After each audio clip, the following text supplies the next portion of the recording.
Hello, what's up mga kumain kuntigang o kumusta po kayo?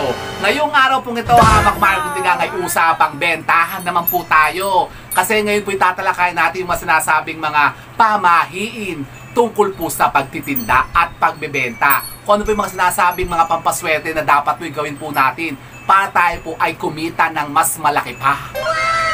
Talaga ba? Opo ha mga kumain kuntigang. Kaya kung gusto niyo pong malaman kung ano po mga sinasabing mga pampaswerte ito ayon po sa pamahiin, ay panoorin nyo lamang po ang video kung ito. Ano ba ta? Hi! Nakikalam na buhat talaga to si Ligaya. Kaya pa, kailmanan naman ako dito. Tinan nyo. Eto kasi itong aking alaga ditong rabbit. Tinan nyo naman. Nakikialam na naman, nanggugulo na naman. Ayan po si Ligaya, Alicia Buo. Say hi ka muna sa kanila, Ligaya. Kasi may nakita naman siyang bago dito. Tingnan nyo, yung aking bagong pailaw dito. Pinapakailman na naman niya yung aking duwending pailaw dito. Hoy, ano? Talaga naman lahat na lang pinakalikot nito dito. Tingnan nyo.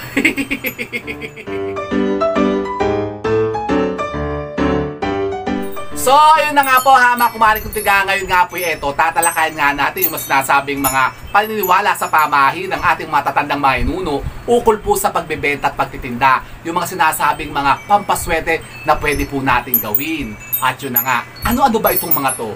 Meron po mas sinasabing 7 mga napakainam na dapat yung gawin kapag kayo po may mga negosyo, nagtitinda kayo, nagbebenta kayo dyan sa mga tindahan po ninyo. Gawin nyo po ito para kayo po talagang swertehin sa inyo pong mga businesses na yan. Talaga ba? Ano yan? Number 1 po ha mga kumari kuntigang. Kapag kayo po magbubukas ng inyo pong mga tindahan sa umaga po ha mga kumari kuntigang, gawin nyo po muna ito. Ano? Ano na naman? Hay! Naku, ang baho! Ang baho! May tae Bakit may tae ka? Naku po! Leche ang bantot mo! Lumayas ka nga dito! Naku, okay. Hoy, lumayas ka nga dito mo, Ligaya. Ang bantot mo may tae ka. Magugas nga doon. Naku, ang baho Naku po, Mag Joseph Naku, may tae ka. Lumayas ka dyan. Sus Maria Joseph. So yun na nga po ha mga kumari kuntigang. Sa paniniwala po ng ating matatandang mahinuno ayon po sa pamahiin, may mga sinasabing mga pampaswerte po na yung dapat gawin kapag daw po tayo magbubukas ng ating mga tindahan sa umaga pa lamang para ma-imbibe na natin yung mga sinasabing mga positive energy ng kaswertihan para tayo po'y bumenta ng napakalaki sa buong maghapon. Talaga ba? Ano yan mga yan? Number 1 po ha mga kumari kuntigang sa list po natin. Kapag daw po kayo magbubukas sa umaga ng mga tindahan po ninyo, mga shop po ninyo ha mga kumari kuntigang, may mga pwesto kayo dyan. Pagka daw kayo papasok na sa mga tindahan po ninyo, ang una nyo po daw munang ihakbang sa papasok sa mga pintuan ng mga shop nyo, mga tindahan nyo, ay yung kaliwa nyong paa. Kaliwang paa? Opo, kung papasok kayong ganyan, magbubukas na kayo, open nyo na yung store nyo, yung mga shop nyo. Pag unang pasok daw po sa tindahan po ninyo, sa umaga po ito, gawin nyo po yan na mga kumari kuntigang. Ang una nyo pong ihakbang papasok sa loob ng mga business po ninyo ay ang kaliwa nyong paa.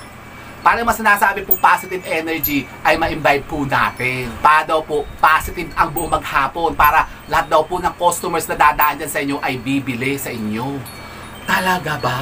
Opo ha mga kumari kuntigang. So yun po ha mga kumari kuntigang ang number 1. At ang pangalawa po ha mga kumari kuntigang ay ito. Siyempre kapag kabukas ang tindahan natin, yung una natin gagawin ay maglinis po muna tayo ng mga shop natin, mga businesses natin, mga tindahan.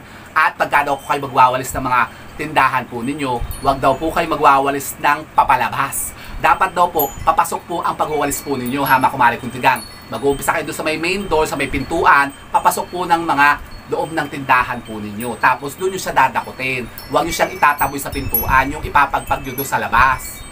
Bakit? Kasi malas daw po yun ha mga kumari kuntigang. Mawawalan kayo ng benta maghapon.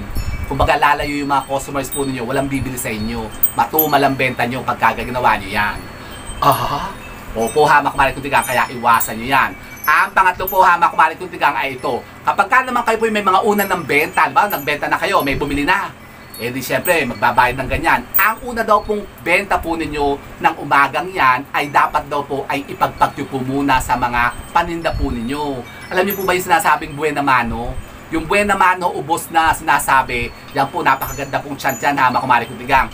Banggitin nyo po muna yan sa umaga kapag may unang pumubili sa inyo, sabihin nyo, buena mano, ubos, kulang pa, ubos na. Yan, ganun ha mga kumare kong tigang. Sabihin nyo yan, buena mano, ubos, kulang pa, ubos na. Yun ha mga kumare kong tigang. At makikita nyo, lahat ng paninda nyo mauubos yan. Ba, nagtitinda kayo ng mga gulay, prutas, isda. Talagang wala pang yung alas 5, ay lalus na yan ha mga kumare kong tigang. Tapos talagang napakaraming bibili sa inyo kapag ginawa nyo yan. Yung buena mano, ubos tiyan. Opo, hama kumari kong tigang, kaya subukan nyo yan. At ang ating pong pang-apat, hama kumari kong tigang, kung kayo po naniniwala sa mga sinasabing mga pampaswerteng mga kulay, yan, dapat daw po, kapag daw po araw ng Lunes, ang isusunod daw po muna na damit ay kulay pula sa pagbebenta. Talaga ba? Lunes lang naman po yan, hama kumari kong tigang. Tapos, yun, nako, alam nyo, kapag kaya na ginawa po ninyo, buong linggo ay talagang pulpak na pulpak kayo at napakaraming bibili sa mga paninda po ninyo. Subukan nyo yan. Ako, makikita nyo, talagang kayo badaga sa Indian ng mga parokyano, kliyente nyo ng buong linggo. Talaga ba? Siyempre, pagka gano'n, malaki ang benta nyo. Gusto nyo yun? Diba? Gusto ko yun, hama kumari kong tigang. At ang pang-anin naman po, hama kumari kong tigang. Siyempre, kapag tayo po nagbebenta, hama kumari kong tigang, siyempre, kailangan tayo po may mga ginagamit na pampaswerte. Yan. At alam niyo po ba, hama kumari kong tigang, ang napakainam na pampaswerte sa larangan po ng pagtitinda ay ang ating mga pinagsama-samang mga Lucky Charm pampaswerte na bigas, bawang at dahon ng laurel. Kayo po maglagay po niyan, hama kumari kong tigang, sa isang platito, isang mangkok ng bigas, tapos lagyan niyo po yan ng bawang at dahon ng laurel. At makikita niyo, buong linggo, hama kumari kong tigang, ay talagang puputusin kayo ng mas maraming benta. Ganun pala. Opo, hama kumari kong tigang.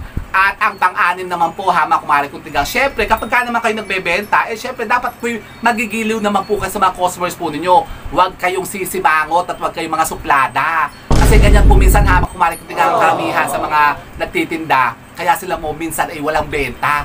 Kasi yung mga napakasuplada, yung mga antatari ng mga tindera, yung mga may-ari.